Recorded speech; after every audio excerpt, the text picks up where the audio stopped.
Welcome to Matters Financial and Geopolitical from the Frontier. Thank you as always for stopping by. I hope the week's gone well.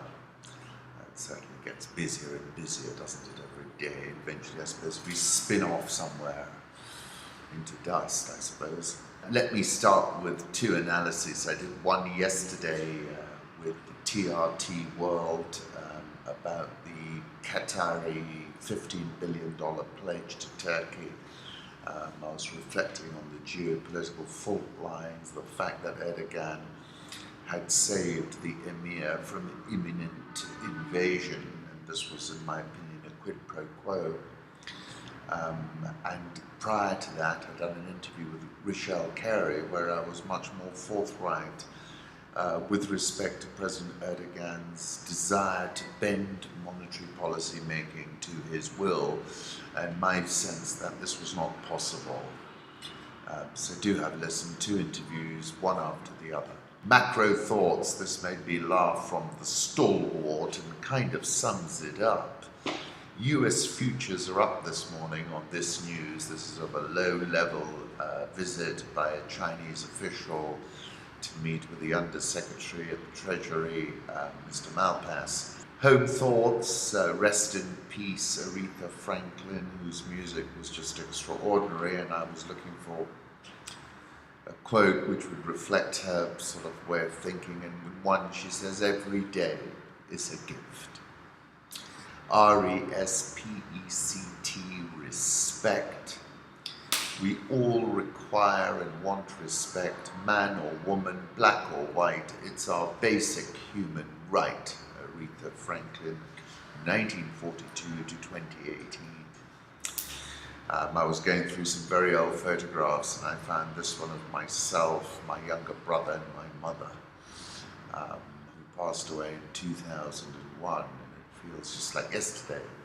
When I saw the photograph, I thought, God, how time has flown, how we must carpe the diem, because before we know it, we're in our 50s, like me. And my mother's name was Gulzar, and that took me back to Weiwei, what's in a name? A name's the first and final marker of individual rights, one fixed part of the ever-changing human world. A name is the most basic characteristic of our human rights, no matter how poor or how rich. All living people have a name, and it is endowed with good wishes, the expected blessings of kindness and virtue. Beautiful, isn't it? Family portrait. This still remains my most memorable sunset in the Masai Mara. That's Richard P. Photo.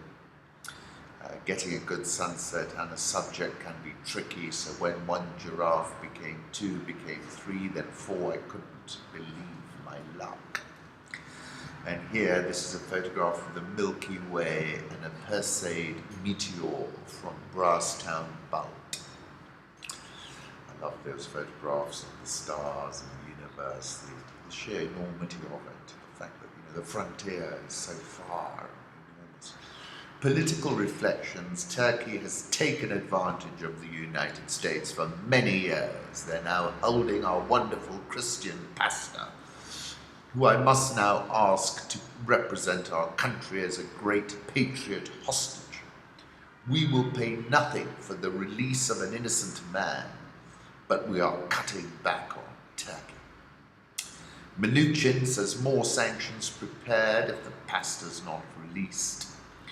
The Turkish lira, in fact, did extend gains, traded above 7. I think it was at the beginning of the week or the end of last week. It's now at 580. It's been a bit of a recovery, but clearly a lot will depend on how Erdogan moves from here. Over the weekend, last weekend, I said President Trump seems to be relishing his financial warfare strategies. He has Khamenei on the run, Maduro in Venezuela is being attacked by a remote-controlled drone. Z suddenly looked ever so fragile. A very interesting blog by J.S. Blockland, Turkey's Currency Crisis, What You Should Know. Excellent contextualization of the situation. My piece over the weekend was Cold Turkey. Erdogan's family name means brave falcon in English, according to Robert Fisk in The Independent. And then he's asking, all because Pastor Andrew Brunson remains under house arrest and therefore allegedly supporting the coup plot, allegedly organized by Erdogan's former colleague, the allegedly mesmeric Imam Mohammed Fethullah Gulen. I don't believe a word of it. Trump made little fuss about Brunson's captivity for many months. It took him almost a year and a half to get into a tantrum about the good Christian family man and missionary in Izmir, whose chief characteristics appear to be nothing but wholesome. Barbecues, picnics, swimming, movies and board games in the evenings, to quote his sister Beth, the typical American family, though living so far away.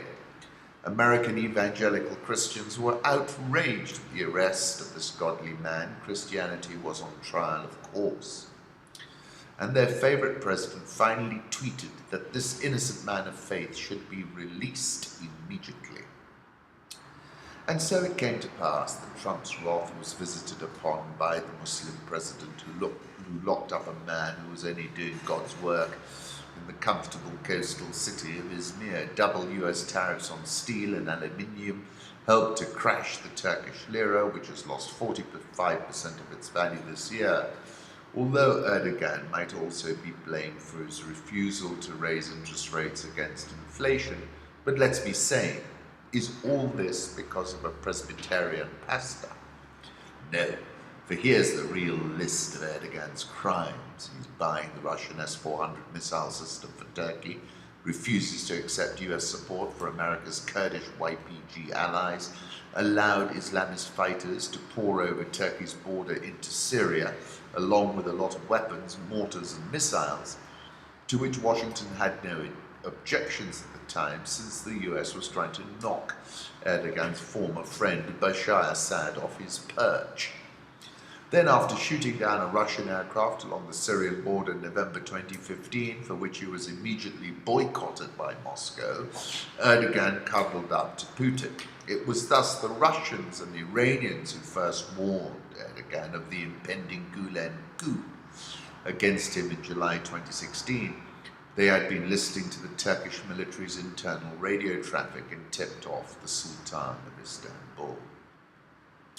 And now Erdogan is helping Iran to dodge US sanctions, which were imposed after Trump flagrantly tore up the 2015 nuclear agreement, and in a decision demonstrating the cowardly response of the EU's own oil conglomerates to Trump's insanity, has announced he will continue to import Iranian oil. So you can see how things are lining up in the Middle East right now. Erdogan has made good friends out of Putin and Iran's supreme leader, and as an opponent of Saudi Arabia, is naturally on the best of terms with Qatar, whose emir, in a miraculous moment which even Pastor Brunson might envy, has just promised an investment of $15 billion.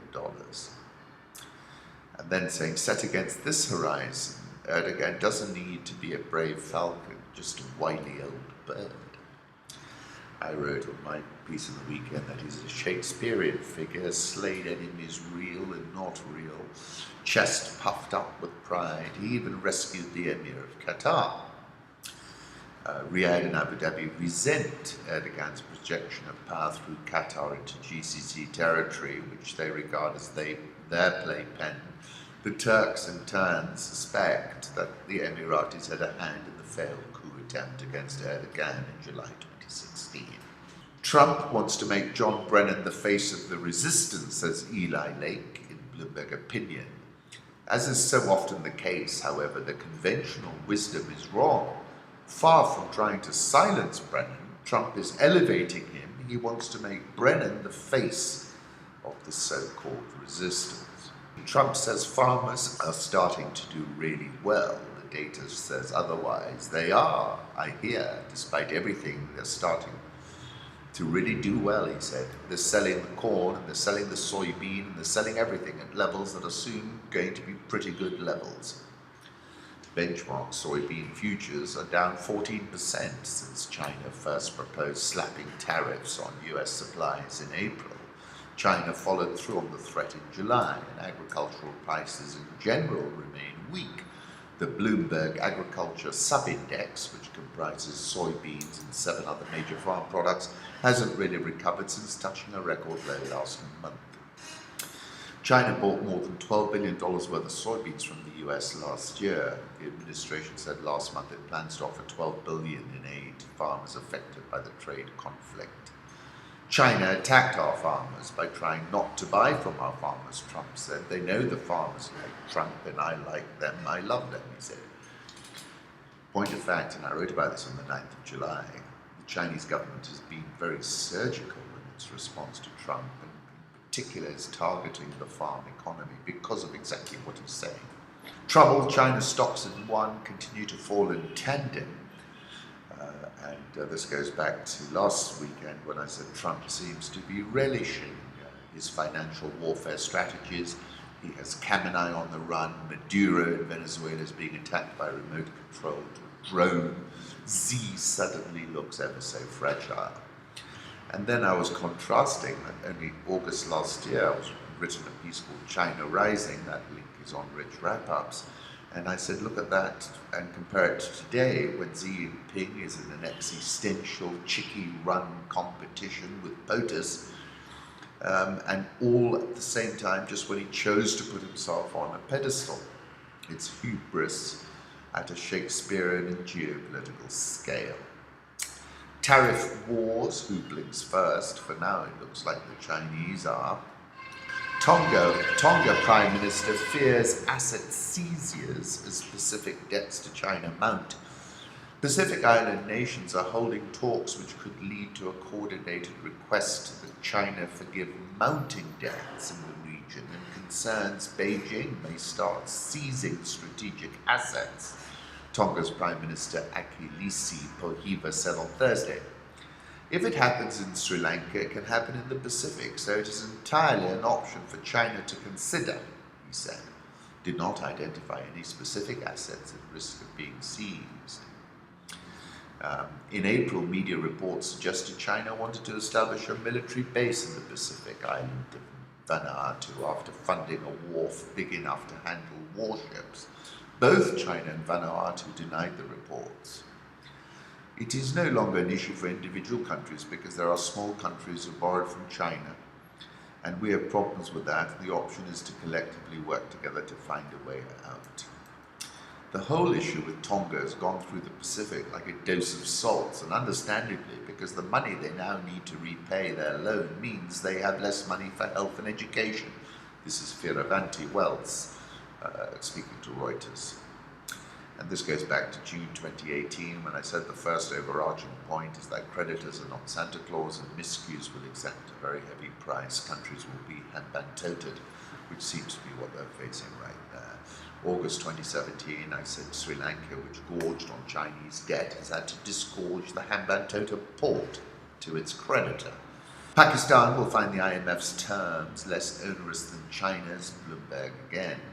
State Bank of Pakistan now holds just over $10 billion in foreign exchange reserves, giving enough room to buy only 2 months of exports, so it's in a crisis mode. But saying Khan may be tempted to turn to Beijing or even Saudi Arabia. But concluding by saying China's money may look easy right now, but it comes with dangerous strings attached. An austerity program with the IMF would serve Pakistan better. I had written and said previously that the dollar is currently seriously weaponized, and the reason for that is, look at this, trade-weighted index of the US dollar has climbed more than 5% this year and is nearing its all-time high. J. Kemp Energy says President Trump endorses a strong dollar, as he should. Our economy is doing better than ever. Money is pouring into our cherished dollar like rarely before. Companies' earnings are higher than ever. Inflation is low, and business optimism is higher than it has ever been. For the first time in many decades, we are protecting our workers, Trump said. Argentina has regained the top position for the world's worst currency in 2018. That's from Olga. After the recent bounce, Turkey's lira is down only 33.7% year to date, with the peso down 37%. Let's move on to the currency markets. Euro dollar 113.89, dollar index 96.56, Japanese yen 110.73, the Swiss franc 0.9971, the pound 127.20, the Aussie 0.7268, India rupees firmly above 70 at 70.01. South Korean won 11.2448, the Riyal 3.9055, Egyptian pound 17.8980. And counterintuitively, the Egyptian pound is actually a safe haven. South African rand, oh boy, 14.6667. Sentiment has turned bigly on the rand.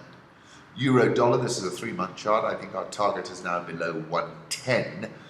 Interesting tweet from the stalwart. Nvidia expects zero crypto revenue going forward. Remember all those things on Reddit, gamers complaining that crypto miners were snapping up all the graphics chips. Now Nvidia expects zero crypto revenue going forward. Commodity markets, let's take a look at gold at 1177, still looks very soft.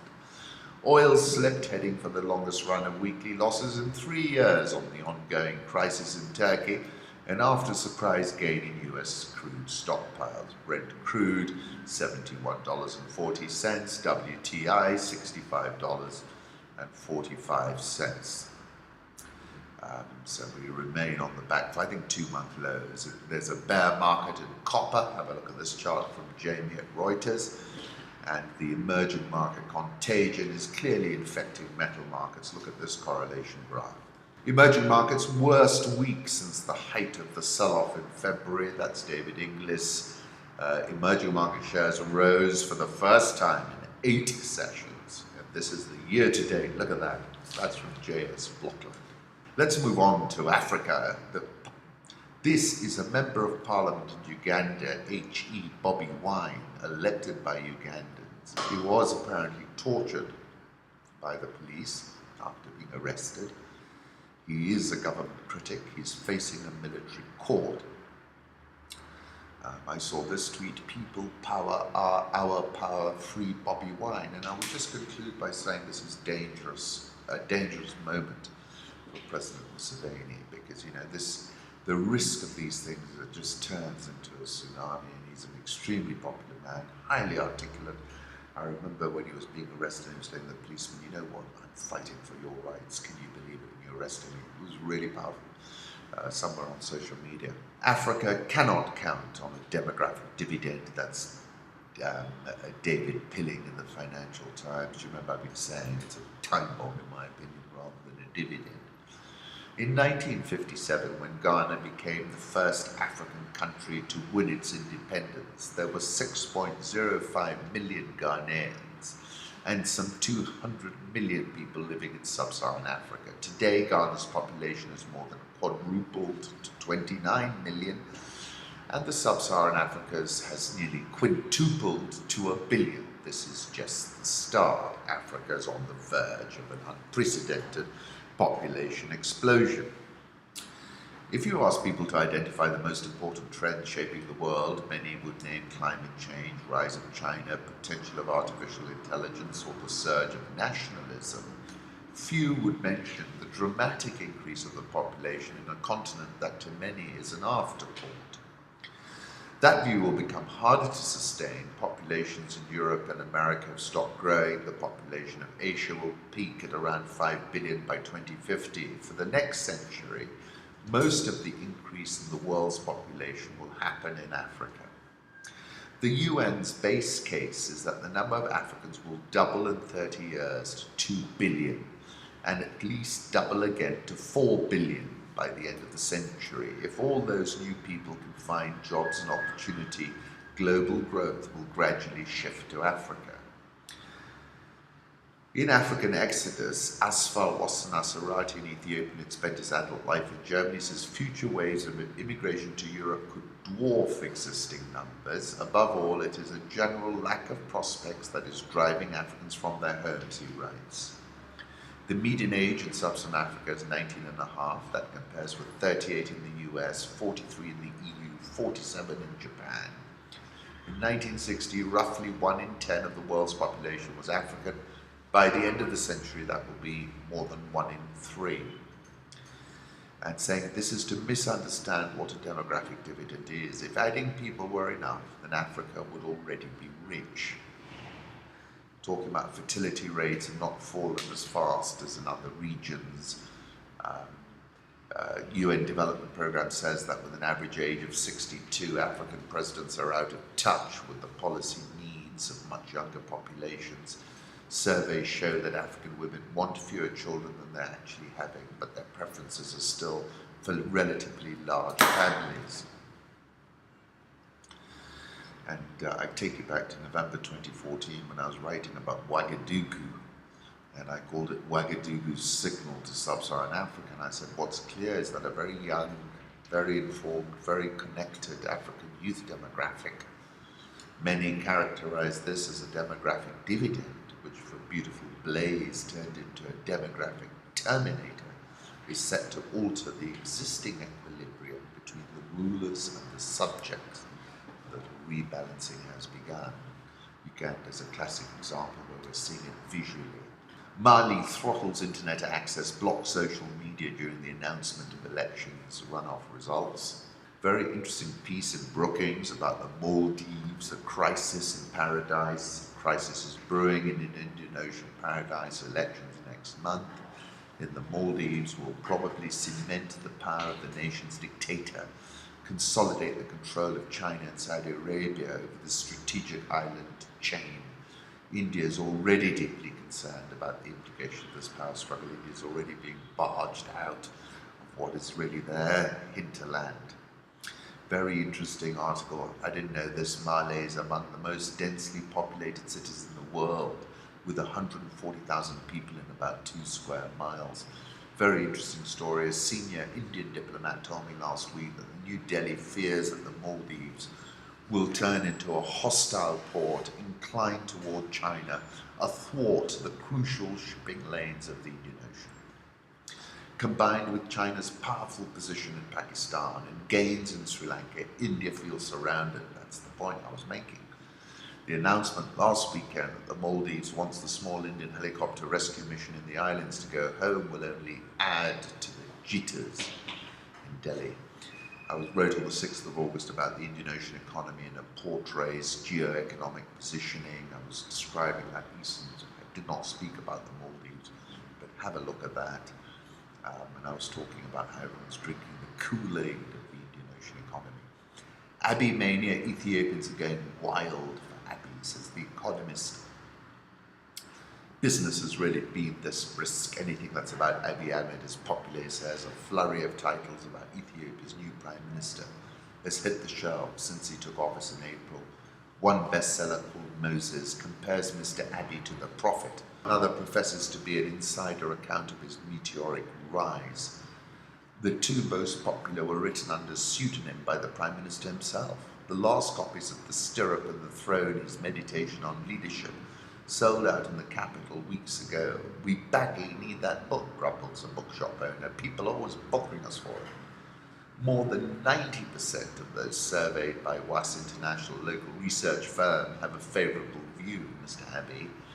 It's also infecting, Abiy mania is also infecting Eritrea. Abiy has just made peace. Eritrean women promised to name their firstborn sons after him. Mr. Abiy himself never gives interviews, is yet to hold a press conference, but there are signs that Abiy's honeymoon is ending. At the rally in June, an attempt was made on his life. This month, federal troops clashed with local security forces in Ethiopia's Somali region, triggering tit-for-tat killings and displacing thousands. Graffiti reading "Fuck Abiy" were later seen in the regional capital. Ethnic violence has recently escalated in his own region of Oromia. The government's response has been feeble. Mr. Abiy may be human after all. I wrote earlier this year that I think he's the most consequential arrival of a politician in sub-Saharan Africa since 1990, when Mandela walked out of prison blinking into the sunlight. But he's got serious challenges. MTN and fellow investors in Jumia are looking at an IPO of the fast-growing African retailer. Valuation, enterprise value of $1 billion. MTN is 40% of it. They're looking at a private sale of shares as well. Jumia has grown to have e-commerce operations in 14 African countries and has added platforms for online hotel bookings and food delivery. MTN needs to reduce debt, which increased to $4.8 billion at the end of June. Jumia shareholders include Goldman Sachs, Millicom, and Orange. As I said in early January, e-commerce and home-based deliveries have changed the world from London to China. I'm certain the same disruption is headed our way. David indeed tweeted me this is South African GDP, and I must say this caught me off guard, the amount of the slump. Look at it, it's gone negative 2%. I'm not sure what's exactly happened, because we were around, we were crawling at zero during the time of Zoom, and now we've sort of gone far worse. South African all shares is minus 4.94% year to date. Tiger Brands tumbled after Africa's largest listed packaged food maker said full year profit fell as much as 37%. Shares dropped as much as 9.8%, most since March 5, the day after the South African government identified a Tiger Brands factory as the source of the outbreak that has killed more than 200 people. Full year earnings were affected by a challenging consumer environment with pressure on volumes and pricing. Dollar versus Rand. Now this chart has been given to me by a friend of mine, Yuri Chernenko. He's, I think, based in the Ukraine, but he's an Elliott Wave chart technician, and he's of the view that there is a huge rally coming in the Rand. I think we're going to go a lot lower before we rally. We're currently at 14.6758. Nigerian all shares down 9.48% this year. The Ghana Stock Exchange Composite Index is up 10.8% this year. The central bank weakened the currency beyond 270 per dollar. That's in Angola, increasing the drop to almost 40% this year. Charlie Robertson reckons, based on data since 1995, we think the fair value is around 360, with some more depreciation to come. Let's go on to Kenya. Flame Tree Group reported revenue largely flat in the first half. Gross profit was down 6.5%. Operating profit was down substantially. Profit after tax down 40%. Earnings per share down 46.34%. Gross profit margins dropped slightly to 31.9% from 34.3%. They saved 20.9% on finance costs. The CEO, Mr. Harold Bangera, we have seen an improvement in the business environment compared to 2017. Half-year figures, albeit low, still higher than 2017 performance. We continue to invest in new ranges of products to strengthen the top line, ultimately with a positive bearing on shareholders' earnings. Despite experiencing tight cash environment, we're continuously taking requisite measures to improve the same. It's an interesting mix of businesses, female, cosmetics, fast-moving edibles like crisps and things like that, roto tanks. I think the earnings probably trough here, so it's worth having a look at. Nairobi all shares up 1.61% this year. NSE 20 is down 10.16% so far this year. Once again, thank you for stopping by. Wishing you a great weekend.